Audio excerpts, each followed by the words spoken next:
A young mother mysteriously died just hours after dining in an upscale restaurant. The search for clues revealed secrets hidden in an attic, an upscale gentleman's club, and underneath the young woman's skin.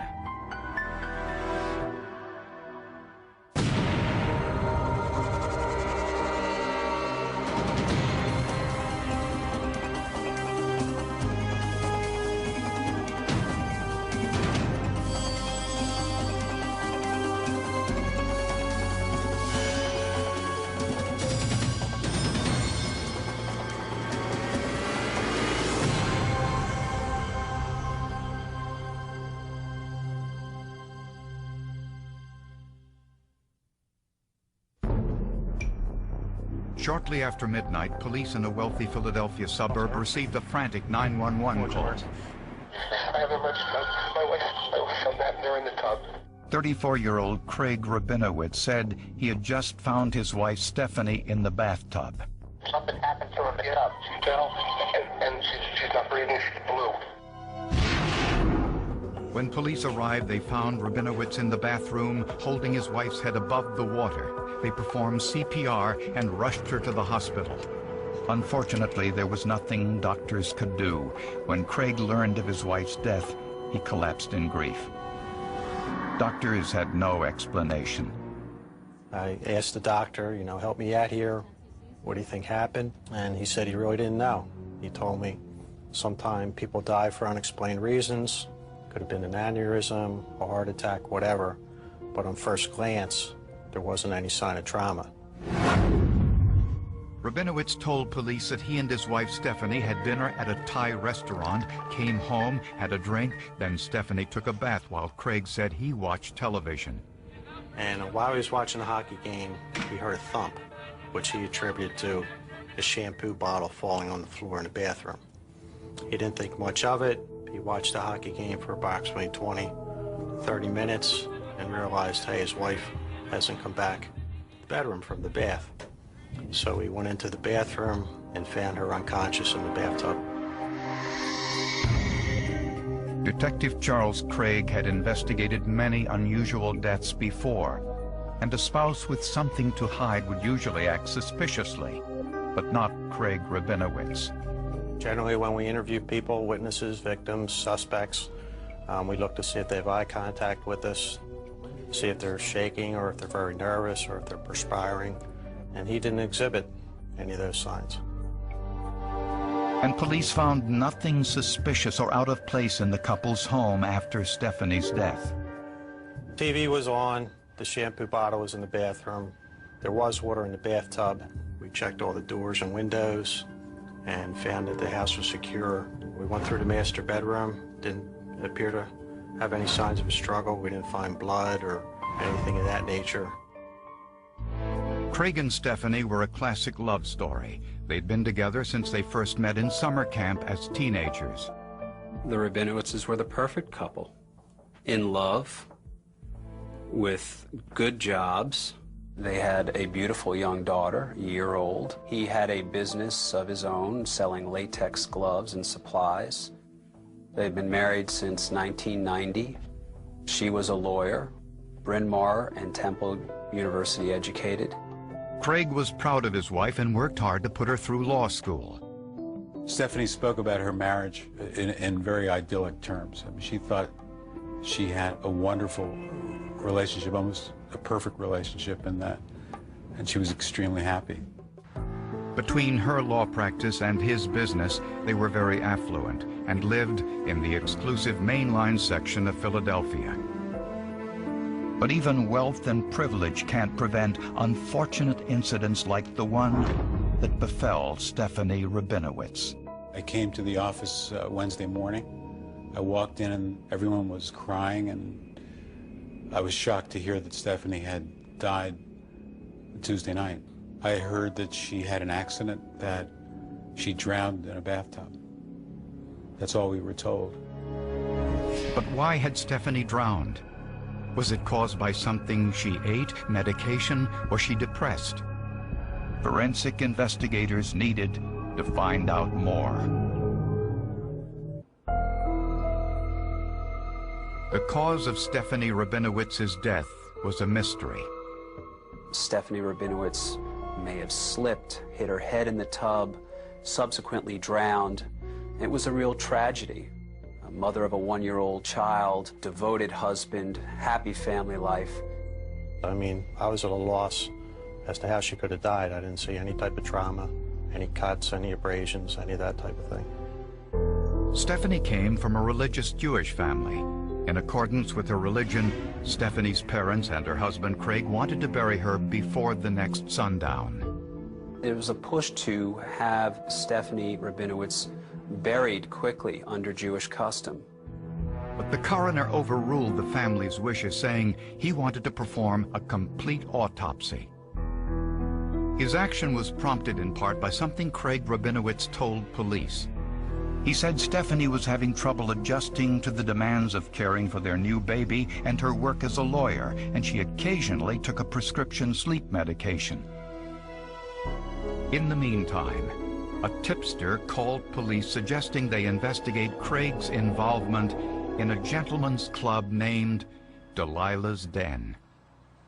Delilah's Den is the upscale strip club in Philadelphia. It's a place where it's not uncommon to see a lot of professional athletes or entertainers or people who visit Philadelphia from out of town, business people, and just groups of guys out to have a beer for a bachelor party to show up at Delilah's Den. When detectives visited the club, they discovered Craig was a regular customer and that his interest was primarily in only one dancer named Summer. Employees said this wasn't unusual. Well, Summer didn't come dance at clubs to make friends. Like, she was definitely there to make money, and she was sort of known as something of a shark. Like, she was always a big money maker. She always went after the, like, customers that appeared to have the most money. You know, can either be entertaining on stage and make it real clear to the customers that we're gonna have a good time while you're here, but the fun ends at the door. Or you can sort of draw the customers into this, like, longer, drawn-out fantasy and develop regular customers. When interviewed, Summer admitted that Craig was a good customer, but strictly that, a customer, and not even her best one. They would each have 2 or 3 good customers who would spend a lot of money on them, even buying them furnishings for their house or paying repair bills or doing dental work, that type of thing. She said there was no sexual relationship between the two of them, that they weren't dating or anything of that nature. We were always suspicious of that, of course. I know dancers who've gotten cars from their customers, other elaborate gifts of jewelry, and, you know, apartments, etc. Delilah's customers who want something a little cozier can get private dances in the champagne room. They use Delilah's dollars, house money bought with credit cards. Club records indicated Craig was spending as much as $3,000 a week at Delilah's. A lot of money, perhaps, but certainly not illegal. In fact, Craig's visits to Delilah's were not unknown to Stephanie Rabinowitz. I think he had really told her that he did business there, and that is not an uncommon thing to see in any city with people who are doing business, especially something like sales. Whether Craig's interest in Delilah's was professional or personal, it certainly didn't explain Stephanie's death. That would have to come from the forensic accountants.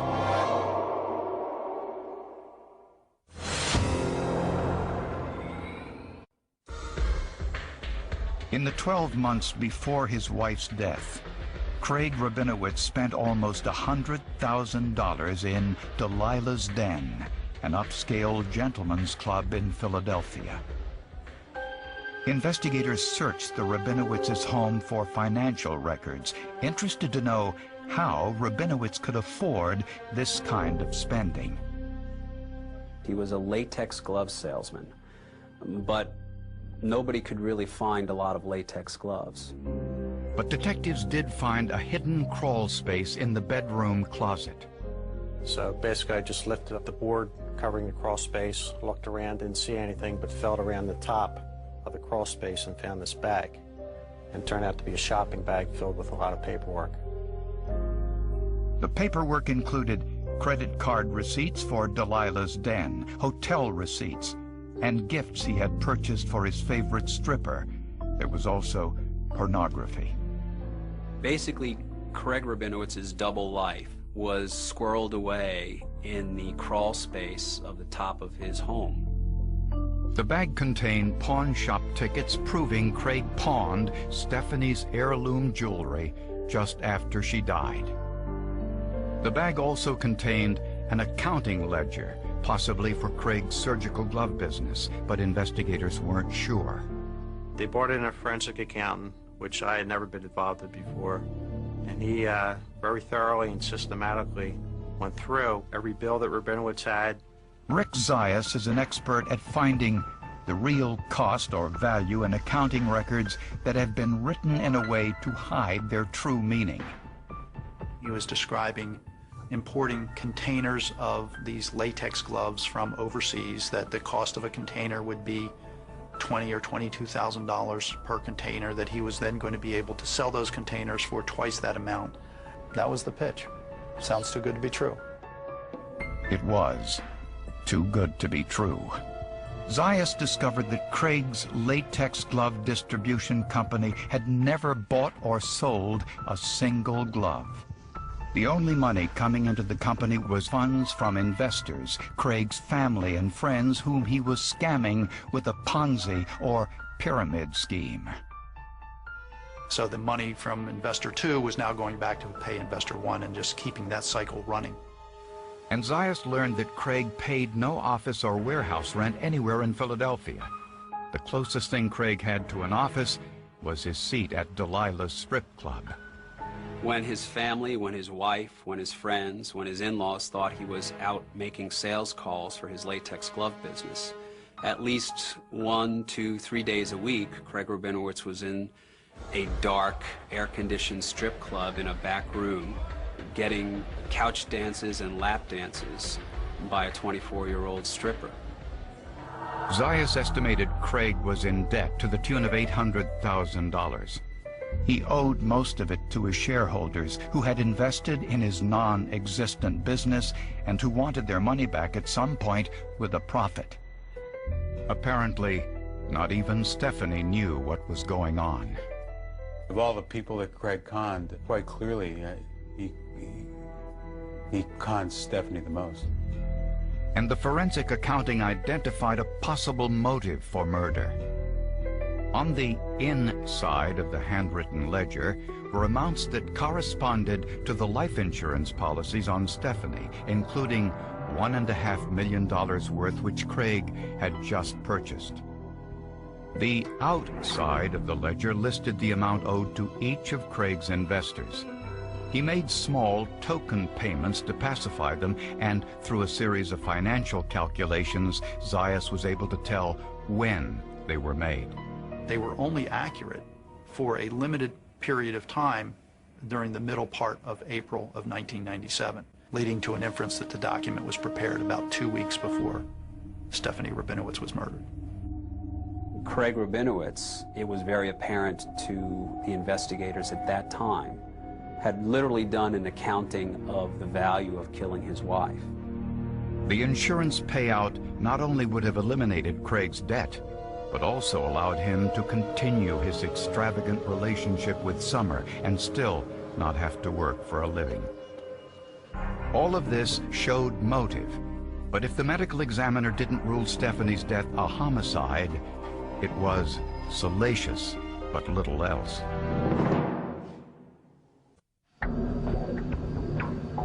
After Stephanie Rabinowitz's death, her family wanted a quick burial in accordance with their religious customs. But it was Dr. Ian Hood who overruled that request in order to perform a full autopsy. And almost immediately, that decision paid big dividends. The first clue was the food found in Stephanie's stomach.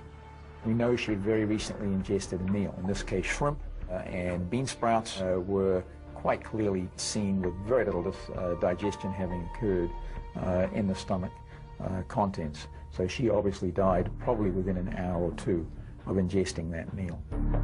That meant Stephanie died around 10:30 p.m. but Craig didn't call 911 until after midnight. Dr. Hood also discovered small bruises on Stephanie's right elbow and knee, and he saw tiny red marks on her forehead and around her eyes. These petechial hemorrhages form when tiny blood vessels burst because the blood flow is constricted. Dr. Hood then examined and dissected the neck muscles. She had some much more subtle bruises and abrasions, very hard to see on her neck, where there'd been clearly, as I found out from looking at beneath the skin, hard gripping of the upper neck. Toxicology tests showed Stephanie had taken a higher than normal dose of a prescription sleep medication. A check of local pharmacies revealed the drug had been prescribed for Craig, not Stephanie. Dr. Hood concluded that Stephanie had been drugged and then strangled to death.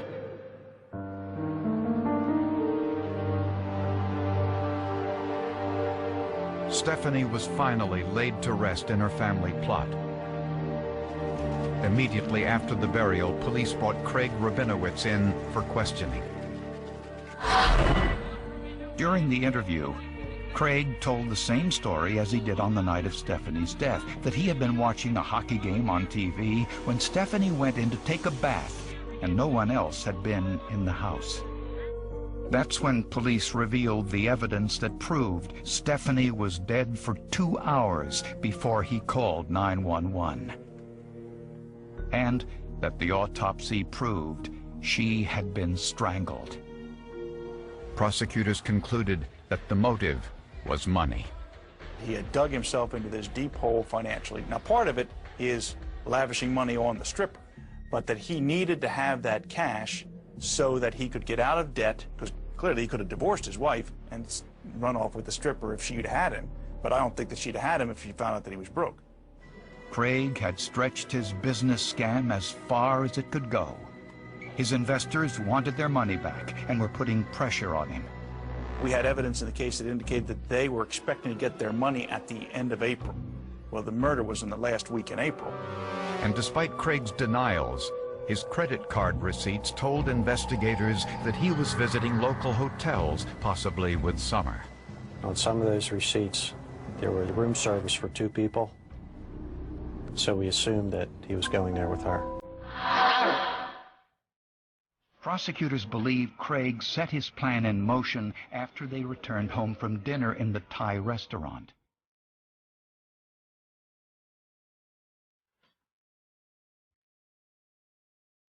Before going to bed, Craig spiked Stephanie's drink with his prescription sleep medication, more than enough to knock her out.